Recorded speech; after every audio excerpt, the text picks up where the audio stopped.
Hi everyone, it's Tanya and welcome to today's video. In today's video, I'm going to talk about all the things that I love in my books. That is not necessarily going to be like genres or topics of the books. Those are just going to be random things that I love finding in my books and reading about in my books.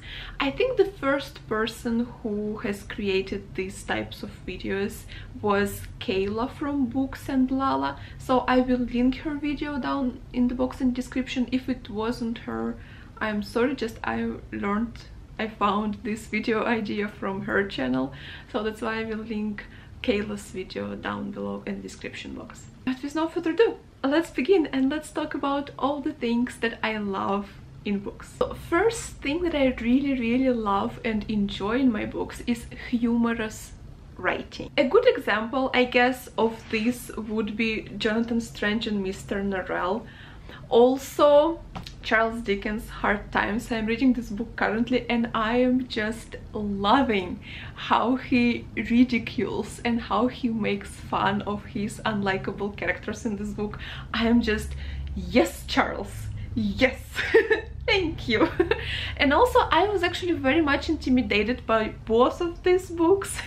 In case of Jonathan Strange and Mr. Norrell because of the size, and in case of Hard Times because it's Charles Dickens, Victorian author, and I was really intimidated by like prospects of how would he write, and like his writing. I thought sentences would be long and really hard to understand, which is a case, but you get used to it, and once you are used to it, it really doesn't bother you anymore. You just enjoy his writing because his writing is actually kind of brilliant. I really like it. Something that unites both of these books is that they're so humorous. They're so funny. Like, I giggled so much through Jonathan Strange and Mr. Norrell, and in case of Charles Dickens I giggled even more because, like, again, he makes so much fun.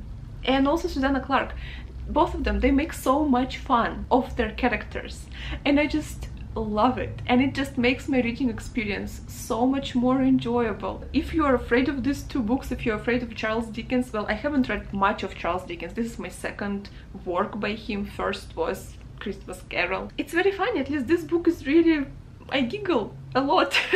Humorous writing is the first thing that I really enjoy in my books. The next thing that I really like is I like reading stories about strong friendship. For example, why I enjoyed Harry Potter so much. First of all, also writing is actually also kind of humorous. You laugh a lot throughout reading Harry Potter. But also because of the friendship that we see with Hermione, Ron and Harry. Another book that I read recently, which also has friendship in it, friendship that I personally really enjoyed, and it is a very different type of book from like Harry Potter, for example. Very different. But there is also friendship in this book, and it's also one of the aspects that I so much enjoyed about it. And the book is Memory Palace by Yoko Ogawa. Now obviously friendship here isn't like the main topic of the book, of course not, but I really loved it, like the relationship of the main character and the old friend of her family, and how they helped each other, how they supported each other, how they went through all the changes that were happening in the society, how they went through all of this together.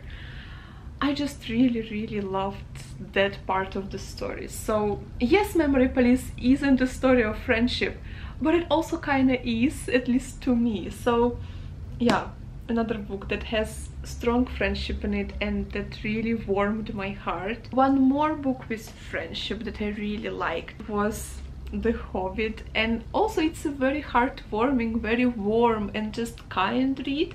Friendship between all of the dwarves and Bilbo Baggins, it was so heartwarming and just made me happy, just made me feel happy. Whenever I read about like kind things in books, they just make me feel happy. So The Hobbit was one more book with friendship in it. Next thing that I really enjoy in my books is family.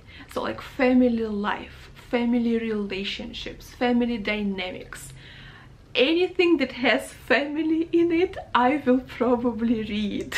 This also one of the reasons why I like Russian classics, is because there is so much family in them. There is family in so many Russian books. Like, for example, if you read Fathers and Sons, which like even the title of the book tells you that it's going to be about relationships between parents and children, so Fathers and Sons by Turgenev. If you read War and Peace by Leo Tolstoy, there is so much about family in there. If you read Dostoevsky Demons, there is also so much family relationship in there, which I love. I love reading books about families. They aren't necessarily supposed to be like heartwarming. I just like exploring relationship between people, and especially between people in one family. Another examples of books with family relationships would be Territory of Light by Yukio Tsushima. This is not necessarily relationship in the family, but it also has a lot to do with the family, because this is a book about single mother who was left by her husband just because he wanted to start a new life alone, and he left his wife and his child. And it's just about this woman coping with this new situation, because it's really hard on her, and people around her are also hard and critical, and she is critical of herself. She deems herself as a failure, and it's just experiences of a mother. And that's why I kind of put it in the category of family, because it's, you know, it's a family situation. She was left by her husband, she is left with her child alone. It also explores her parenting, how her mental struggles affect her parenting. One more thing that I like in my books is exploration of social problems in the society. And example of this book would be, for example, Chinua Achebe, Things Fall Apart, and like African trilogy as a whole. I have read only 2 books so far. This book deals with colonization. The second book deals with bribery and corruption in the government. So these books explore this side of the society, and I really enjoy it. Also, they have very interesting characters, which is going to be another point for me. So really like Chinua Achebe. Also, I really enjoyed Oranges Are Not the Only Fruit by Jeanette Winterson. And this book, I wouldn't call it like a social exploration, but it shows problems that gay people face within society, especially within like religious communities. Because in this book we follow our protagonist, who is a young girl, and her mom is very religious, and they live in this very close religious kind of church community, and she is very serious about religion and faith as well. She's studying it very hard. Her mom wants her to be like a person who travels around and like preaches religion to other people, so that's why she studies very hard, and it's a big part of her life, and it's an important part of her life as well. But at the same time, she discovers her sexuality, and she understands that she is attracted to actually girls, and then it's about how her community deems her as this wrong and devil possessed. So it explores the topic of acceptance and understanding. Very good book. Also, of course, I couldn't not mention Han Kang, who also explores a lot of interesting topics, which are also social problem and history and current problems in the society. Another brilliant author. Another thing that I really love in my books, and I actually need in my books, if it's not there, I will not probably enjoy the book. And the thing is, interesting, complex characters. I have to care for my characters in the book. Characters for me are the most important. If I am not emotionally invested in them, if I don't care for them, nothing will redeem the book for me. Like, I really couldn't care less for the plot. If there are interesting, complex characters, I don't need any plot. I can just be in their head and I can just follow their train of thoughts. I can just follow their emotions, and that will be enough for me. So interesting, complex characters is what I need probably most of all in my books. A good example of that would be practically anything by Dostoevsky. Like any book by him you can take and you will find interesting, complex characters. I feel like practically any classics, I feel like classics do a very good job at exploring characters and creating interesting and complex characters. The possibilities are endless.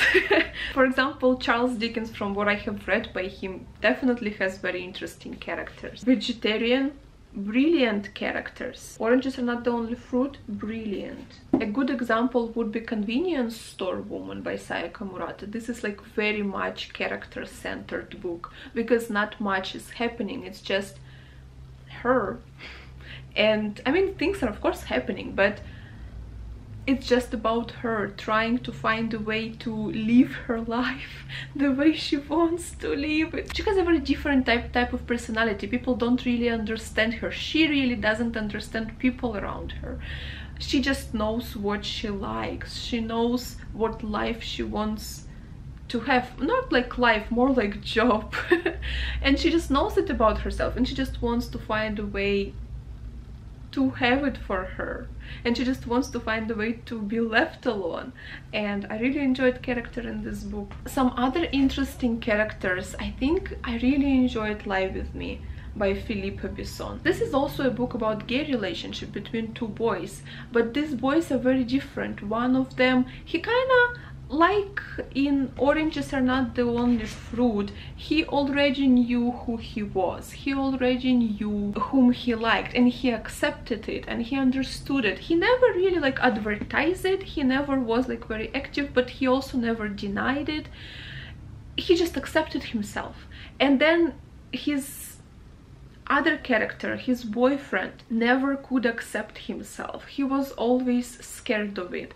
He was very happy in the relationship with our main protagonist, but he was very secretive and very scared for other people to find out. And basically the book explores what happens to people who in this situation are afraid of themselves and are not accepting of themselves. I really enjoyed this book. It was a very good read, and also a very short one. One more thing is, I guess, kind of very much related with the previous element that I have been talking about, which is like interesting, complex characters. And the second thing is like, I want to be emotionally invested in the characters. I want for the book to make me emotional. Like, I don't know how exactly to put it, but I like it when books make me cry. I like it when books make me angry. I like it when, because it means to me that I care for them. I care for the characters and they mean something to me. It just makes my experience with the book so much more intimate, and I really enjoy that. So just like books making me emotional. It's not necessarily like an aspect of a book, an effect that they produce on me. So yeah, books that make me emotional. One more is, I really love books that deal with life in a village. They talk about life of very simple people in like very simple situations, especially when they talk about life in a village. So for example, recently I read Cider with Rosie by Lori Lee, and I so much enjoyed this book. It was so brilliant. It deals exactly with that. It just shows very simple life of very simple people in a village, with all its traditions, with different interesting characters, with different events that happened in the village, good and bad. It's never critical. It just shows how it was. It kind of explains you sometimes why it was that way. I really loved this book. I loved how intelligent it was, because the narrator of this book is Lori Lee, but like, you know, not a child, but already a grown-up man, and that's why I just really liked it. Even though I also enjoy children's perspectives, but I just think that they would not be so intelligent as this book was. So Cider with Rosie is a brilliant recreation of life in a village, and it's based on his own life. Like, he practically laughs about, he calls himself by his own name, so it's just his memories of his life when he was a child in a village, and memories about his mom and about their neighbors, about his friends, about his school.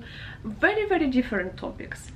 Brilliant book. Anne of Green Gables is also a brilliant recreation of life in a small village, rural community, but this one is just so uplifting and just so happy, and it just always make you smile and put a smile on your face. I also really enjoyed how this book especially portrayed like children's perspective on life, how exciting simple life can be if you just look at it with like open wide eyes and open mind, and you know, just excited mind. So Anne of Green Gables, adorable. One more thing is, I really love magic realism in books for some reason. I haven't read a lot, so if you know books with magic realism in them, please do let me know in the comments, because I'm always on the lookout for those. I find it difficult to connect with fantasy. For some reason, it's really hard for me to get into fantasy, but if it's realistic work with just some element of magic realism, I noticed just that I really enjoyed it. For example, I read Forever by Pete Hamill, and I loved that book so much. It was a story of an Irish boy who was born in Ireland with his mom and dad, and they had a very good family, but for some reason eventually, I will not tell you because I really don't want to spoil it for you, his parents die, and again, for some reason, he travels to New York. Something happens there and he lives forever. And we just follow development of New York and how the city grew, how the city developed. And we see it through his eyes. And we follow different historical... And we see different historical events that took place in New York and Manhattan area through the eyes of this boy Cormac O'Connor, and I really enjoyed that book. Even though like magic wasn't really like a big element to it, but it was like a small part, and it just added like something so good. It just made the story so much more rich. So yes, really enjoyed that. Same goes for The Enlightenment of the Green Gage Tree, which I have already talked about a lot. It has a lot of magical realism here, and it just made the story so much more beautiful and so much more rich. And the fact that the magical realism was based on Iranian culture and Iranian folklore, I think was also a great element to the book. So this is not a good example of magical realism, and I would love to see your recommendations of book with magical realism in the comments. Please do let me know. I'm always on the lookout for those. Also, I really enjoy quiet books. Quiet, not fast-paced, more like meditations on human character, meditations on certain maybe events. I don't know how to explain it. I feel like a good example would be like Japanese books that you have read. So for example, Coffee Gets Cold, Before the Coffee Gets Cold. It's a very quiet book, and it just, I don't know, it just makes me very peaceful when I read it. Another quiet book that I really love is The Lady and the Little Fox Fur. Again, this is also a very character-centered book, so this was another reason why I liked it a lot, because it's about character and not much is really happening. It's just her and her thoughts and her imagination. Same goes for Before the Coffee Gets Cold. Very much character-centered and like human life just experienced centered book, and not much is happening, but just this book was also very emotional. It made me so emotional, and this book was just quiet and peaceful with an interesting character, and also I don't know, just really enjoyed both of these books. Also, I really enjoy reimagining of different historical events. So for example, you can take War and Peace, which is reimagining of Napoleon War in Russia. Same Forever by Peter Hamill, which just shows history of New York and history of the city through the eyes of Cormac O'Connor. Another example would be Umberto Eco, for example, Name of the Rose, which is not necessarily like reimagining of a certain event, but just like a period, historical period, and lives of people in that period. So just historical novels. I love books which are like set in some historic times. I love reading books about history. Sorry, my camera died and I was almost done, so I will just finish this video on my phone. So one more thing that I love in books is stories about childhood. I love reading books about childhood and from the perspective of a child as well. So for example, a good example of that would be actually a Russian book which I read with my mom when I was very young, long time ago. I've already forgotten most of it, but I just remember that I really enjoyed it. And it was a story of this young boy.